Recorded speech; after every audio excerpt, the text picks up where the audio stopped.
Welcome to the Employers Legal Lounge with your host, Michael Sullivan and Associates Managing Partner Eric DeWong. Each month, we dive deep into a specific topic to provide you with valuable insights and guidance for navigating the complex world of California employment regulations. This podcast is provided for informational purposes and does not constitute legal advice. Only your attorney, with complete knowledge of the facts and circumstances of your situation, can determine how the relevant laws apply. Now, on to the episode. Welcome, everybody, to Employers Legal Lounge. My name is Eric DeWong, Managing Partner at Michael Sullivan and Associates Employment Law Department, and your host today. Employers Legal Lounge is a podcast monthly where we bring the updates on employment laws. This is for employers, HR professionals, insurance carriers, TPAs, brokers, anybody who's really interested in the updates in employment laws, where the education is, so we can maintain compliance and navigate this crazy wild, wild west we call California in the laws. As most of you know who have joined us before, we always have a special guest with us, an industry leader. Today we have a very special treat because we have two. So I'll be introducing them in a moment. Just a quick aside. Thank you, everybody, for the comments and the feedback from the last podcast. Really appreciate it. Continue to give us feedback. If you have questions, there'll be a link that goes to Slido, and you can put in questions, comments, recommendations. If you want to be a speaker, you can reach out to us. You can find us on LinkedIn or Instagram, all that kind of stuff. Pretty much anything except for TikTok. Don't do that. And you can reach out to me with questions, and we'll try and answer them the next time around. So without further ado, let us bring in our special guest. Our first guest is my good friend, Rafael Rivera, the CEO for PIHRA. Welcome, Rafael. How are you doing? Hey, great to see you today. Always good to see you, my friend. I appreciate you being here. And we have one other special guest that we both know. Stacey Gordon is joining us from Rework. She has so many different titles. She's been a keynote speaker on so many different conferences. I just saw her last week at CAHR.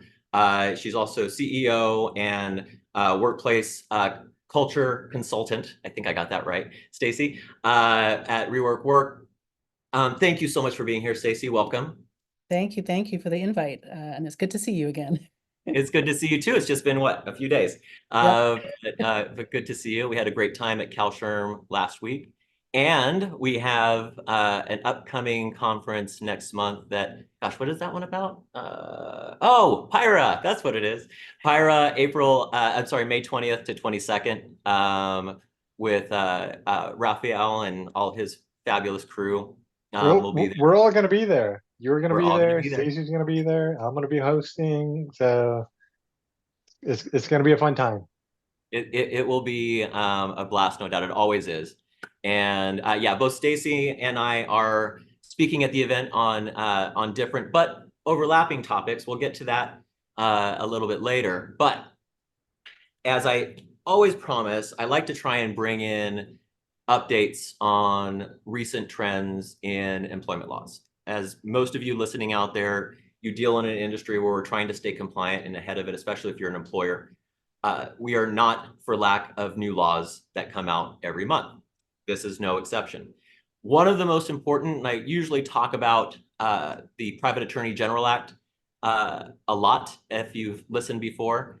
If I say it truncated, we have a particular drinking game that you've probably heard about, the PIHRA drinking game. If I say that word, it means we have to sip. So we haven't even done our cheers yet because I got too excited and we went off to the races. So I'll just say PIHRA and cheers to everybody out there. Cheers, my friends. Stacey, Raph, cheers to you.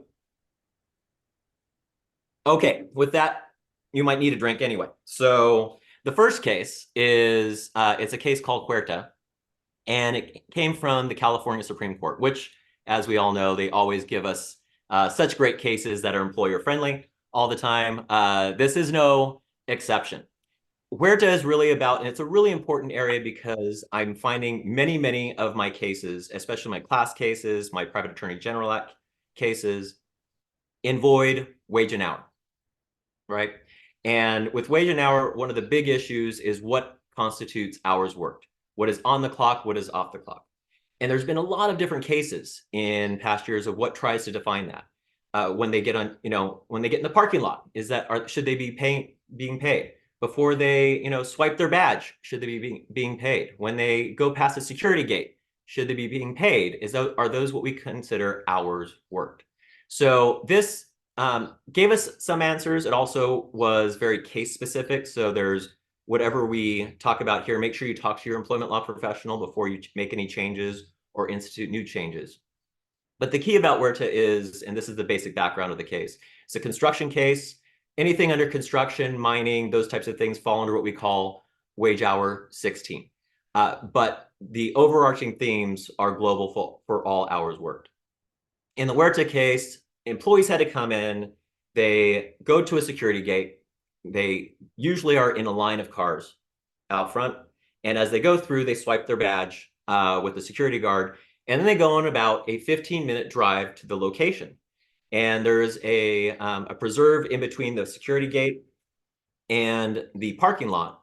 So one of the arguments in this case was, hey, I had to sit there in that line, I had to give them my badge, I had to drive through, this area, and all these different regulations are part of it. I could only go so fast, I couldn't have loud noises in my car, all of those things because it was a nature preserve.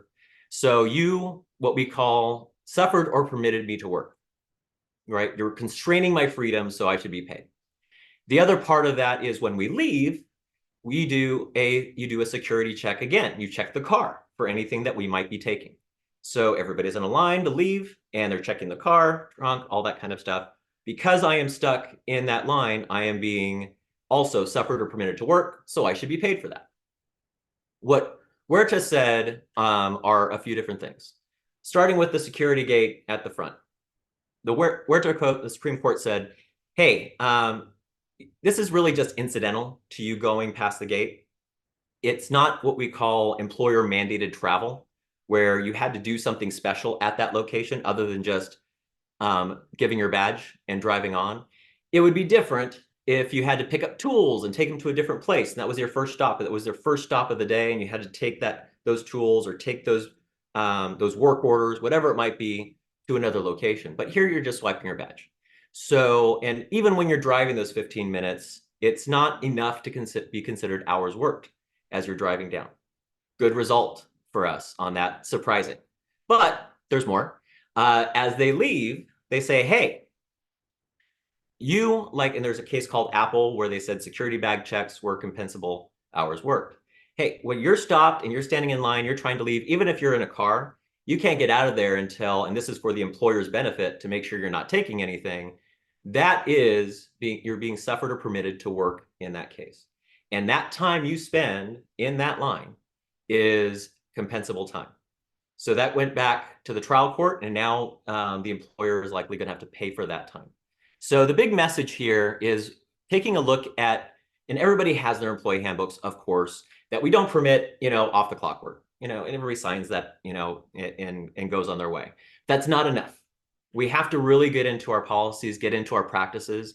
And if the reality is they're doing something like setting a security alarm, or putting tables on chairs on tables, or doing other things that are actually, even if it's small, considered work and benefiting the company, those are times that must be paid. One of the key ones that I see a lot is the logging onto a computer. Very often, especially remote employees, are sitting there and they're getting onto their computer, and they have to wait a period of time. Now, this is a little bit of a gray area, but if this goes before the Supreme Court, I expect it'll land in the way that says, hey, that logging on time, because they're waiting for that computer to boot, they're waiting to get onto whatever service you have, should be compensable time.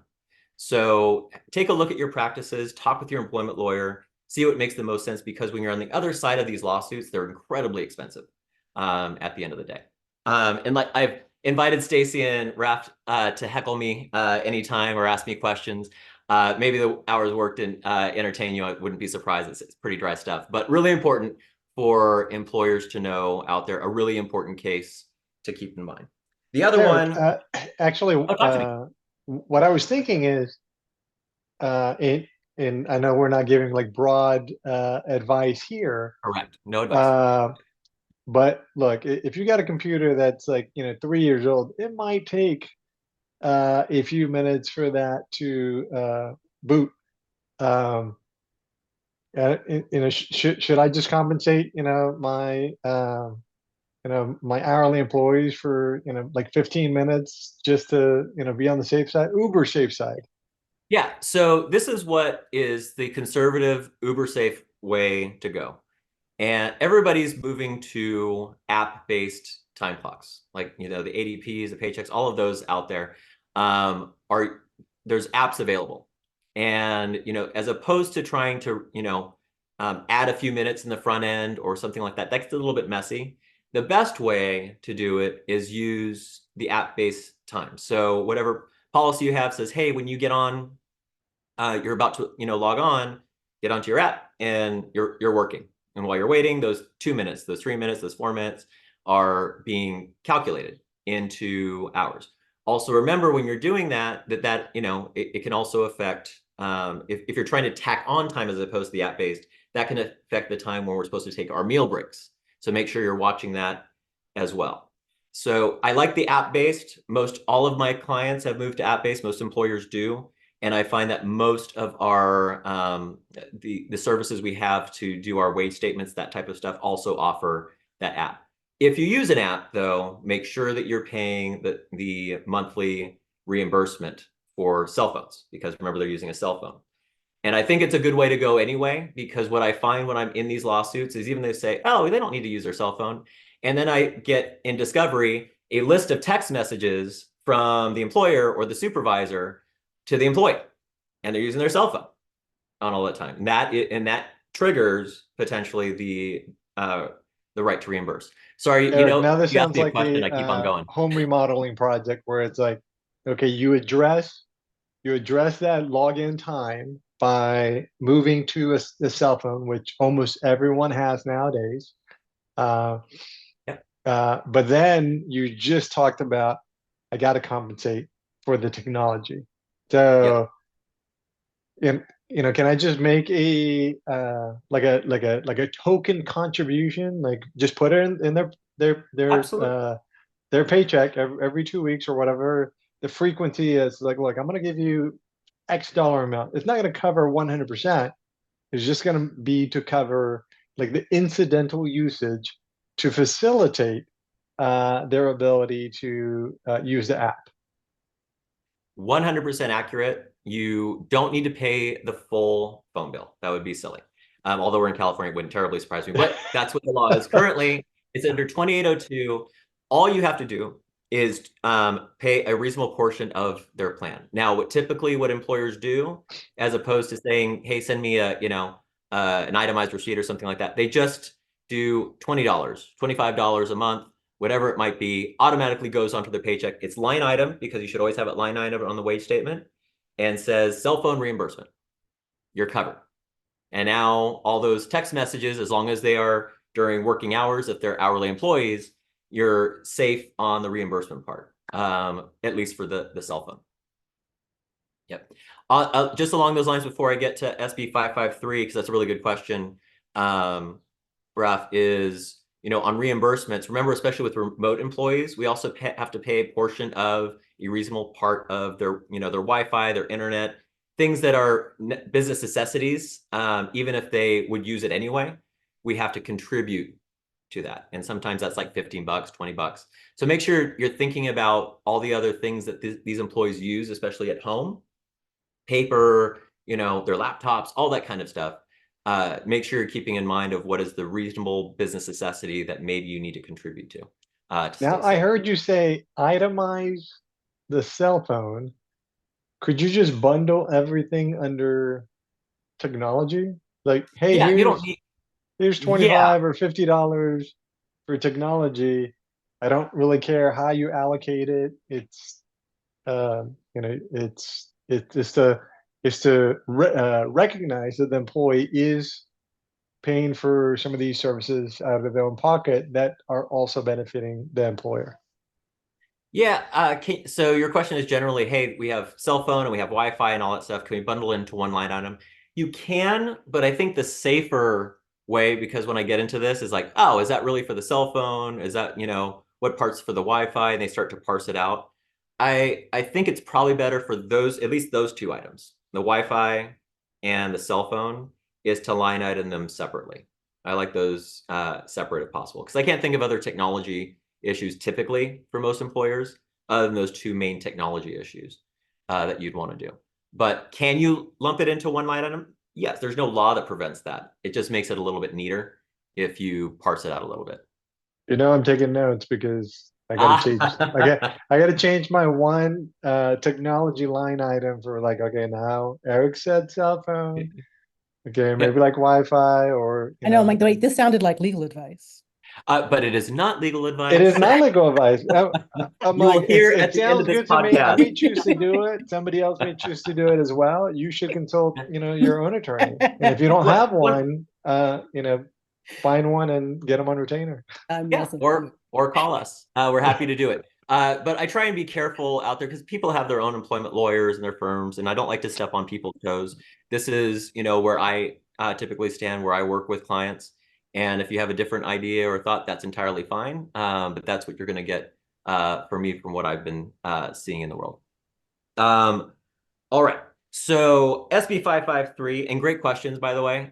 Thank you, Raf. SB 553, the Workplace Violence Prevention Plan. Everybody's been really talking about it because the deadline comes up in July. For those who don't know what it is, we have an obligation as employers to create these plans and do this particular training for our employees before July 1st.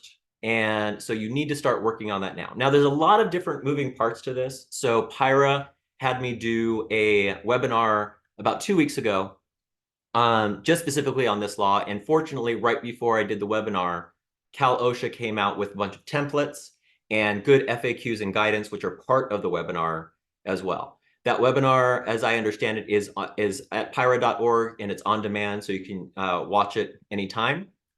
Also available go to CalOSHA.org, or the DIR, and you'll be able to find these templates for the prevention plan. Understand it is just a beginning, because this law is very tricky in the sense that it makes the employer do the work. You have to ask the questions of employees. The employees and the union have to collaborate on this plan. It's not just a template and just throw it out there. It has to be curated to your specific whatever office building or office or employment location. If you have multiple locations, these plans are going to be slightly different because you're going to have different buildings, or maybe it's a construction site, all those types of things. So there's a lot of moving parts to it. It's not as difficult as it sounds, and hopefully the webinar helps lay out that map for you. My understanding is it has. And just start the work now, because we're in May and it's going to creep up on you really fast. And that training has to happen before July 1st as well. All right. SB 553 we talked about. Eric, I have one question that I feel a lot of people would want to know. And usually is like, does that apply to me? Is there a number of employee threshold that it applies to? Yes. So the way the law operates is it's one of two things. If you have less than 10 employees, then it doesn't apply to you, but you also have to not be open to the public. So it's a twofold and thing. So less than 10 employees and not accessible is the word to the public. So if you have 2 employees and they can walk in, and somebody from the public can walk in without a card swipe or those types of things, it applies to you. Oh. Yep. Okay. So, and when I say less than 10 employees that at any given time, and I'm sorry, since you asked me the question, I'm pulling it out of my head of the law, at any given time would be in that location. So what that means is, well, most of our employees are remote. Well, do they ever come into the office? Well, maybe, once a quarter we have a meeting, and how many people are there? Well, about 15, 20. Well, that's at any given time. That meeting constitutes, potential time when everybody's there. And think about it. The idea is at any given time, we can have a workplace emergency, and we want to be prepared for it. It comes from a good place. It's kind of a challenging law, and I'm not going to say CAHRA did us any favors on how they drafted it, but it comes from a good place that we want to be prepared in these circumstances, if we can be, if an emergency arises. So unless you are not accessible to the public, And unless you have less than 10 employees, both of those things, you have to do this before July 1st. Yeah, so with those nuances, I think a lot of people that may not have thought it applied to them, they're like, oh my gosh, we get together, once a year now for, whatever, like, the employee training or to celebrate our anniversary. I was gonna And say, like, look, Rafael, there goes the holiday party. We're like, you I know know what? it's like, they're Here, like, Yeah. that's the only right. time we Well, all don't come have it at the together. office. It's like, Right. but I mean, the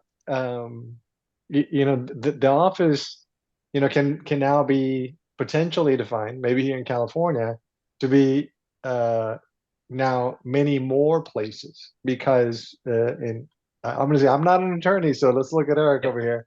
Yeah. If you have a remote team, but let's say you do provide a work site in a co-working space, then I would interpret that becomes the work site workplace. So Right. now you get 10 people, in the same building, together using their, paid by the day conference room that you now need to have a plan. I agree.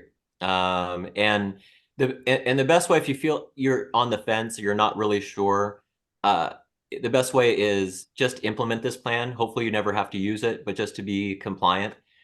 Some people say, well, is this really going to be policed? And CalOSHA has developed, especially since the pandemic.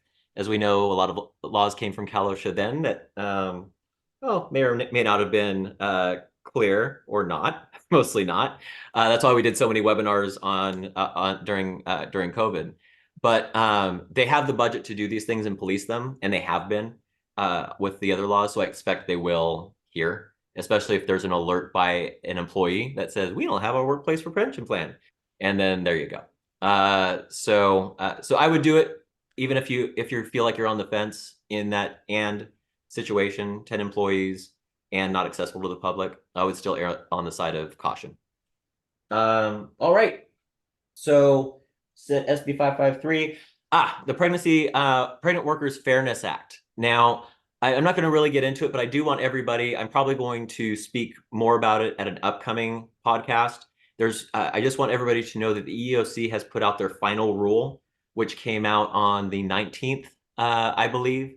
So take a look at the EEOC, take a look at the final rule. I'll probably have at one of the upcoming podcasts something more in depth about it to have more time.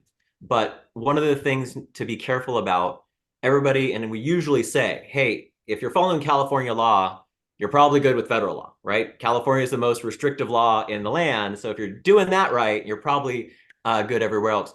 This has a few more different tweaks to it that you wouldn't necessarily be compliant under PIHRA if you didn't follow the Pregnant Workers Fairness Act precisely. And this is mostly about accommodations. One of the key ones to take a look at is typically under PIHRA, we don't have to remove what we call essential functions of a job because of a disability. But the Pregnant Workers Fairness Act does suggest that temporarily we might have to. So that's a significant difference there. So take a look at those. We'll get into it at a podcast in the next coming months. But in the meantime, go to the EEOC. All right, and ARB agreements. One last one before we get into CAHR. ARB agreements are our friend. It is our fantastic way to avoid class actions, and nobody wants to be on the other side of a class action. They take a very long time. They're incredibly expensive, and even trying to settle them is always very expensive. So arbitration agreements are typically a good idea unless you're a very small organization. So check your ARB agreements, but the big issue here is the case, which was AAA that came out, has their ARB agreements with their employees. And what the court determined in this AAA case was, hey, it was an electronic ARB agreement that they signed. We're going to go through this electronic agreement, and most people do electronic agreements, which I always give caution to.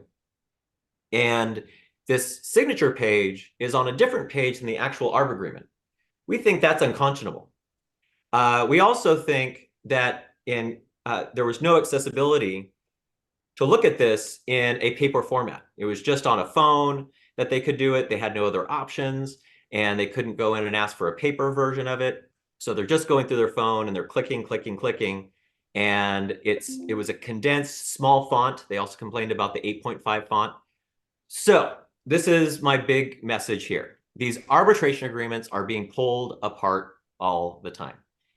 We get a new case about arbitration agreements all the time. Now, with this shot on the AAA case about the way we use DocuSign and other signed agreements, make sure your employment lawyer has looked at those. And if it hasn't been updated in the last 6 months, you need to update your ARB agreement. Lots have changed in the last 6 months. If it's electronic and that's the only way to do it, make sure you're giving your employees the option to have the paper version to sign. With ARB agreements, you don't want them to be part of the handbook. They need to be their own separate agreement and have that signature page on the same page as the ARB agreement. And I'm sure they're going to come up with other reasons to try and pull these apart, but at least try and get those things right. And if you have those out in electronic version, go through those, make sure only the employees can access them. So they can't say, oh, my HR person went in, they signed it for me. Or that must have been the IT person that went in. They have to have their own independent password and way of accessing those things. So I'm getting off my soapbox about ARB agreements, but I saw that case and it did stress me out a little bit. But hey, what doesn't when it comes out in case law in California? So unless there are questions on the laws I just talked about, Raf and Stacey, let's get to something more fun. And that is our upcoming conference on May 20th to 22nd. I am going to let Rafael tell us about it because he is the president. He knows more about it than anybody. Well, you guys are already invited and you're coming. So check You're and there. check. Now I want to make sure that your listeners and subscribers have an opportunity to also attend if they're looking for some employment law training or DEI training. That's going to be a topic that Stacey will talk about. It is a full-blown HR conference. I can't even remember what year it is. It's not a anniversary year. It's like 66, 67. We've been doing this for a while. We bring together HR professionals from across California. Nowadays, the ones from outside, they will tune in via live streaming.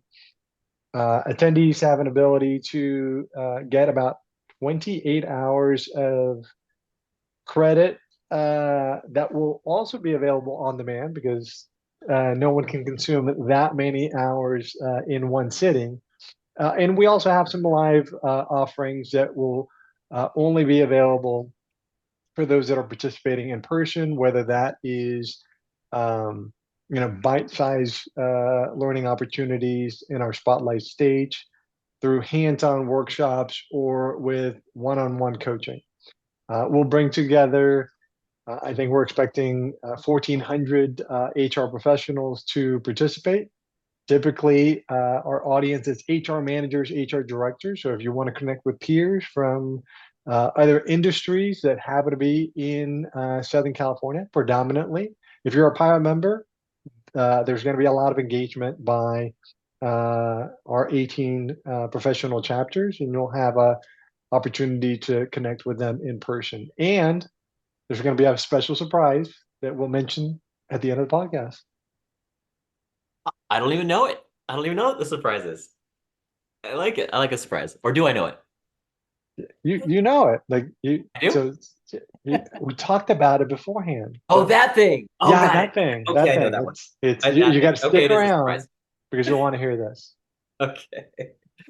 And not only HR professionals and the like, I have clients who are CEOs, CFOs, who have really kept track of the way that these laws and managing these issues, these HR issues, have affected their company, that affect productivity, that affect the bottom line, that are becoming more and more interested in trying to find out what makes this all work. Before they're part of, a lawsuit or some type of issue that comes up, they're trying to get ahead of it. So even if you're a business owner, those types of things, this is a good place to go So you're starting to understand all of these moving parts in California. It's a really big deal, and it's really hard for any one person to grasp at any one time. And this is a great resource where you have multiple fantastic speakers on multiple subjects, and you get to choose where you go. So I can't encourage you enough. I've been every year for many years, and it's not only an educational experience. I always have a blast. We have a great time as well. And those who go, you'll find that there's an energy about this conference that you just can't really describe. So highly recommend it. I couldn't. Eric, I I agree with also- your thoughts about expanding access of this conference to others that are not specifically in HR. And before I led PIHRA, I was the head of another association. In essence, is a small business, a nonprofit. And oh my gosh, we didn't have an HR person. And I had to dig through my Cal Chamber Law Digest, the paper copy, trying to figure out like what do I need to do? What do I need to be aware of? Because not only from the compliance side, which is can certainly keep us out of trouble, but like how do I create that optimal culture within the organization, or how do I go beyond what I know or the people that I know to create opportunities that are more inclusive within my workplace. So if you're a nonprofit executive that you don't have an HR person, if you're a small business owner, you don't have an HR person, if you're in-house counsel, these are all individuals that would benefit from also participating. Yep. And Stacey, were you going to say something? I'm sorry, I heard your voice. I was just going Yes. to mention that if you're an EEOC investigator, apparently it's also for you because literally right before we started this recording, I had a meeting with an EEOC investigator. Oh, wow. And I said, you might want to go to the California HR conference. And so he's like, I'm writing this down. And I was like, Fantastic. Fantastic. so yeah, very interesting conversation that I had earlier today. But yeah, so Rafael, you may see some EEOC folks walking around. I mean, we did have one of the EEOC commissioners as a general session speaker, I think like 2 years ago. I'm blanking on his name. I can see his face. He is now on the speaking circuit, and a lot of people were like, "Oh my gosh, I didn't know I could learn so much directly from the EEOC."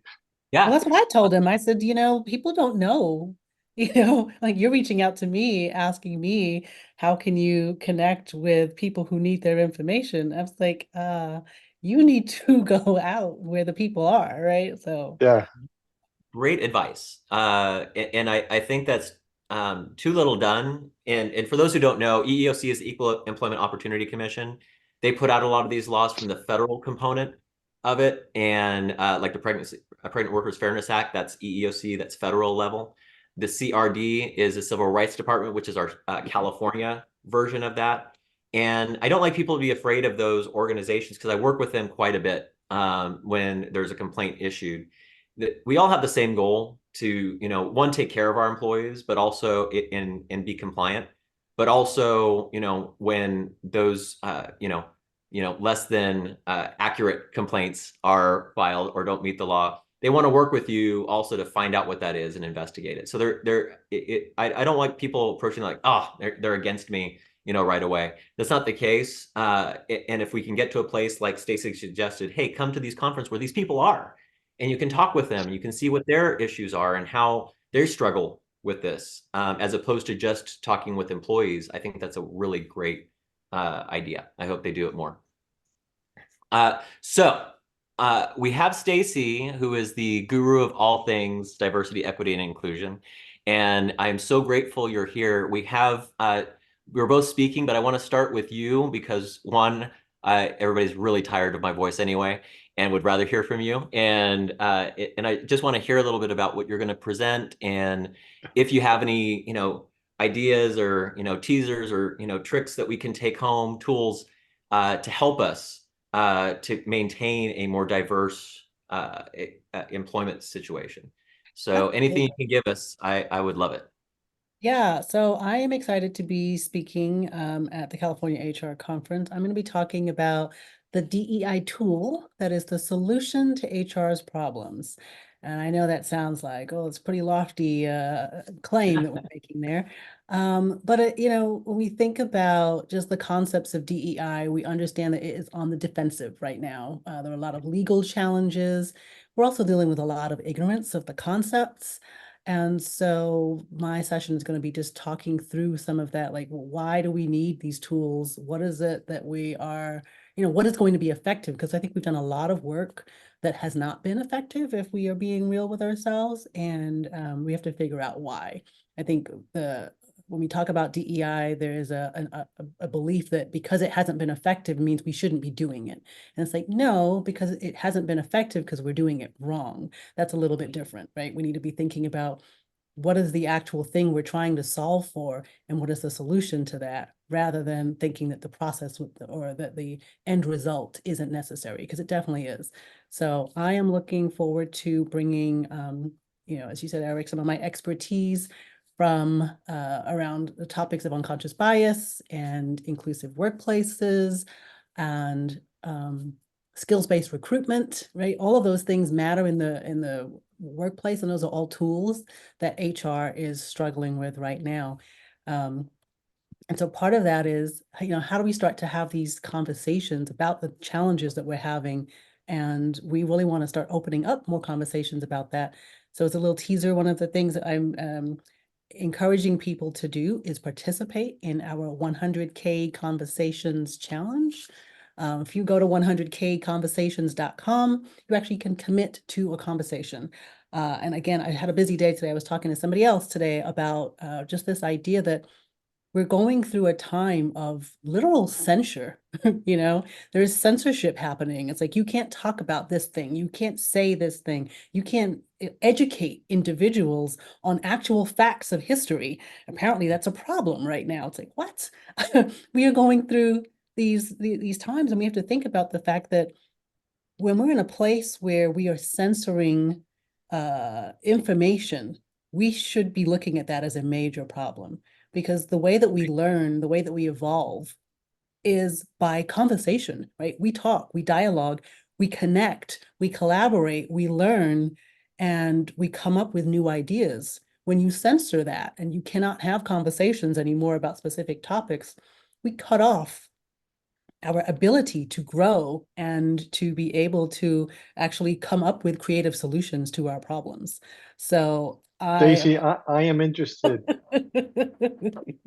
Are we self-censoring? I mean, is this sort of like a cultural movement that we're sort of afraid to have these conversations, or is there something else that's pushing this along where we Both. just feel that we can't talk? No, both. I mean, so if we look at Florida and Texas, right, they have actual laws on the books that tell you can't say certain words, you can't talk about certain things, you can't educate people about certain aspects of people's identities, right, about actual factual things that happened in history. We are rewriting history and telling people that slavery was actually beneficial to Black people. I mean, right? Like, these are things that are happening. And so Terrifying. Absolutely terrifying. it should be terrifying. Like, we should be running, screaming through the streets. And what's going to happen, though, is these things are slowly being eroded. Do we feel that, I mean, that can happen in California? I mean, like that, that type of censure will come to our state, our Well, but communities, here's our the workplaces? thing, right? Like, okay, so I'm in a bubble, right? So we're all in a bubble in California. But Yeah. I'm in a bubble Yeah. inside of a bubble in California because I'm in the DEI bubble. So whenever I leave California and I go someplace else and I talk to individuals about DEI and they look at me with a blank stare and they go, "What?" And I say, "Oh, sorry, diversity, equity, and inclusion." And then they go, "Huh, what is that?" Right? They have no idea what No I'm joke. talking It's true. about.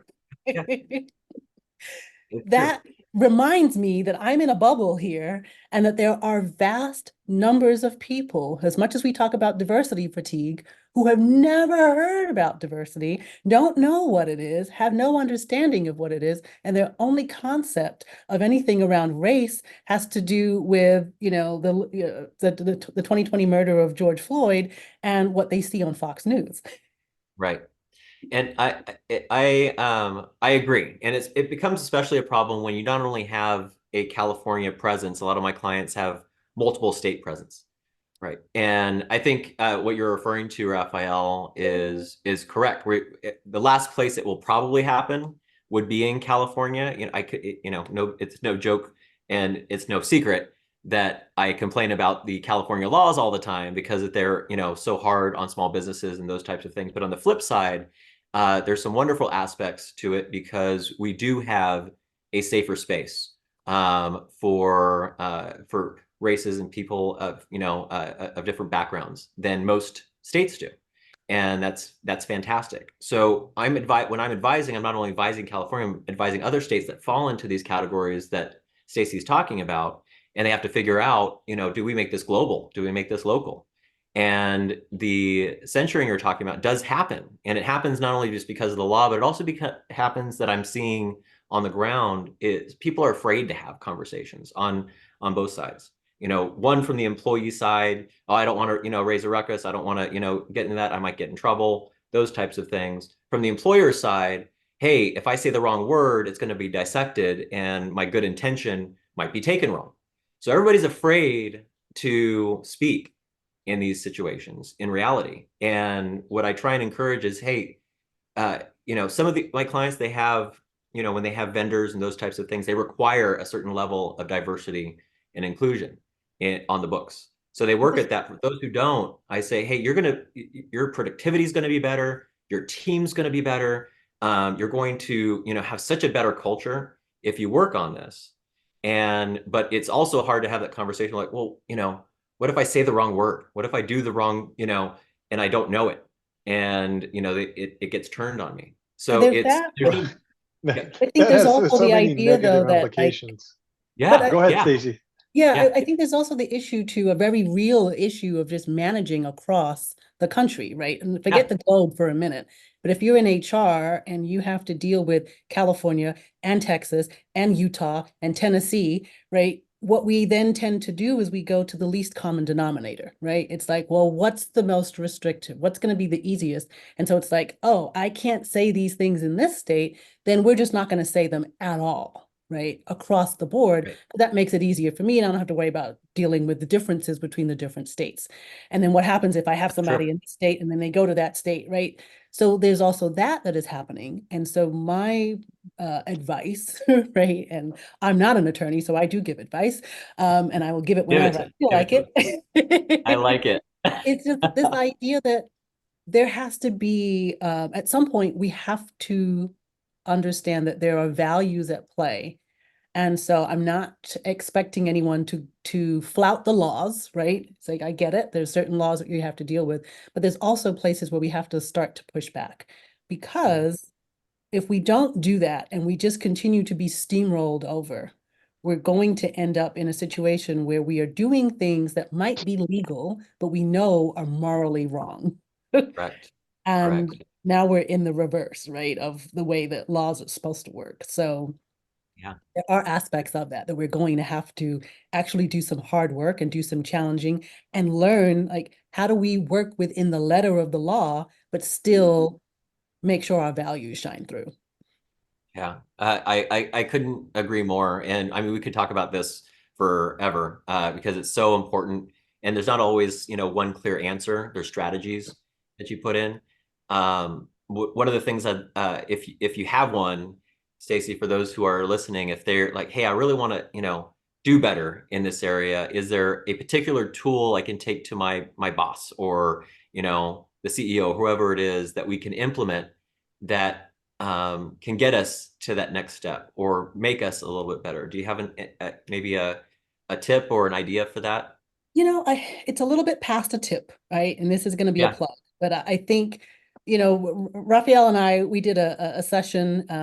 We'll have to reshare it on LinkedIn so you can see. We did a LinkedIn Live talking about the partnership between Rework and PIHRA. And the reason, and I don't want to put words in Rafael's mouth, but the reason the PIHRA agreed to partner with us on this program called Unconscious Inclusion is that it is a program to help people do exactly this, right? To have the conversations, to start to learn the language, get the tools, and work through many of these challenges that people are having in a safe space so that they're not doing it for the first time in front of their boss in a meeting, right? Yeah. Or they're not in this place where they feel like I'm going to speak up and I'm going to get canceled.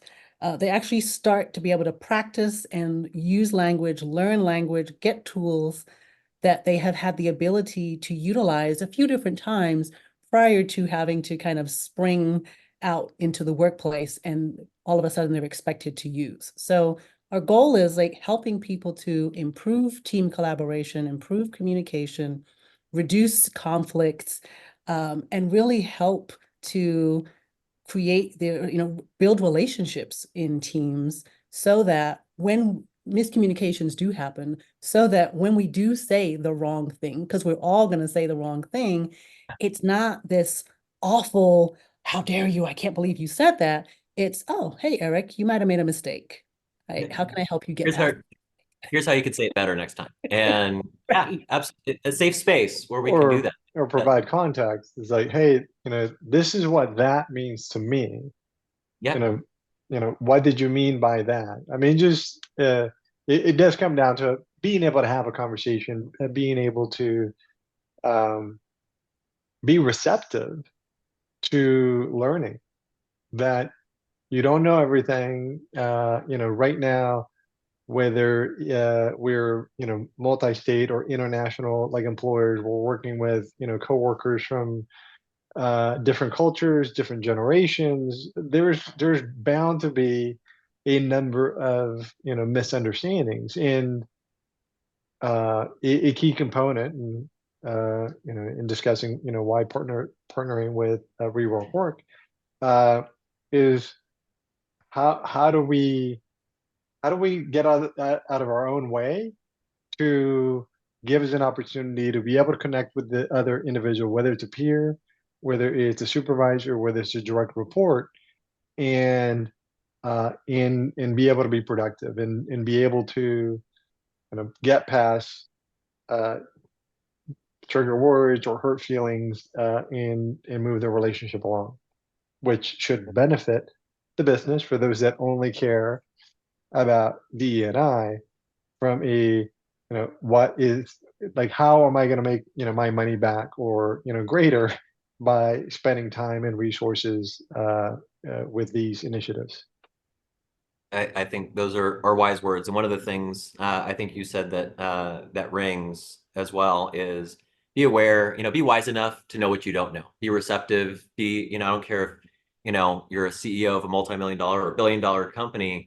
Know that there's certain things you don't know, and and we all need to be educated. We all need to have an open mind to learn from, the people around us. I think that's, a really important way to go. I love the idea, Stacey, of resharing what you just said, suggested on LinkedIn. So if you can do that, those listening, and there'll be links to both Rafael and PIHRA and Stacey and Rework.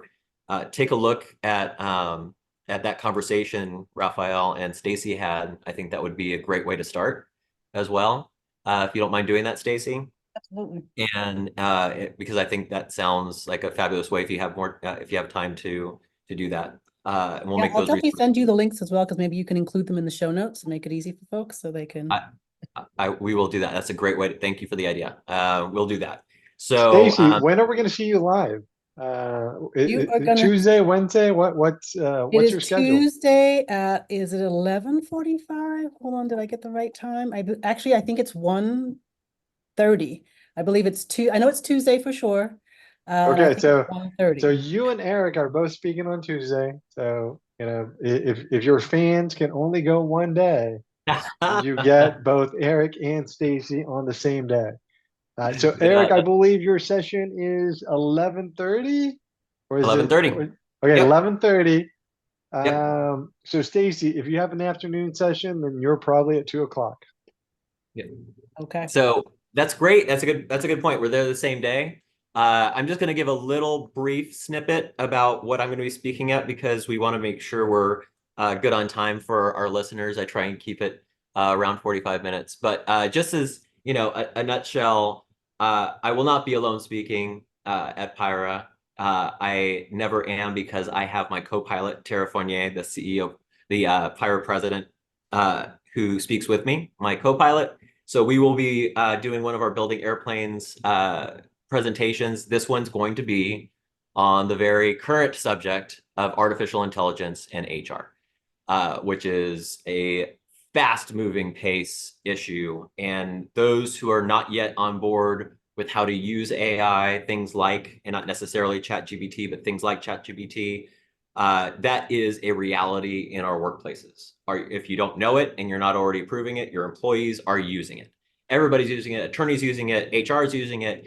And the key is that we use it right and we understand, what it means to utilize it. We have all of my clients now have policies in their handbooks about AI use because your employees are doing it very often, creating a product for a client. And you want to make sure that you're standing by your products, standing by, what you're doing and making sure you're being ethical in those senses. Attorneys already have rules by the state bar on how we use AI. Importantly, the EEOC has some very key laws on the use of AI and hiring processes because AI is notoriously bad at sifting out issues like bias. And if you use the wrong prompt, you get the wrong result. And that's the crossover I was talking about with Stacey. We have these objectives for DEI, but if we're blind to the fact that the tools we're using are, doing the opposite of what our goal is, we can be in not only trouble that we don't have a diverse workplace, but also on the other side of a lawsuit because we've done that. And also, tips on how we're careful about what we download. We have HIPAA issues, we have confidentiality issues, stricter ones in California, of course. So there's so many things that we need to know as business owners, as HR, as just human beings of how we're going to use this in our day-to-day life. So we're going to be talking about that to some extent. And one other really, I guess the most important thing for that day, at least for us, is our happy hour, of course. It's the cocktail hour. And is this the surprise we're talking about? That is, we are going to be hosting my firm, Michael Sullivan Associates, is going to join up with Lockton to do a joint happy hour at the Westin at the rooftop. Hopefully, I've said this before, and one time, when I said there was going to be fireworks, there was some cloud cover. We didn't get the fireworks. We had a blast, but there weren't fireworks. So there's It was like potential. too windy. Something was was too windy. happening. We're like, what? Where's Where are the Where's the fireworks? fireworks, Eric? And I'm like, have another drink. and that trick actually worked pretty well. So there might be a fireworks display from Disneyland across the way if the weather is right. So please join us. This is an open invitation. So please join us on the rooftop. Join us for the conference as well, the 20th through the 22nd. Every day is going to be fantastic. And come introduce yourselves. If you haven't met us already, to Raf, Stacey, myself, would love to meet you in person. With that, I am going to close us out. No, there's one more surprise. You had a surprise, so we're full of surprises. We're full. So the other surprise is for your listeners. Oh, that's it. For your listeners, we're going to offer a special promo to register for the California HR Conference. So from April 25th, your listeners will have 14 days to register. And we're going to put this in the show notes. But we're giving away a nice little, the light is travel cocktail kit. Fantastic. So you get to choose. So we have 3 options for you. I chose the old fashioned.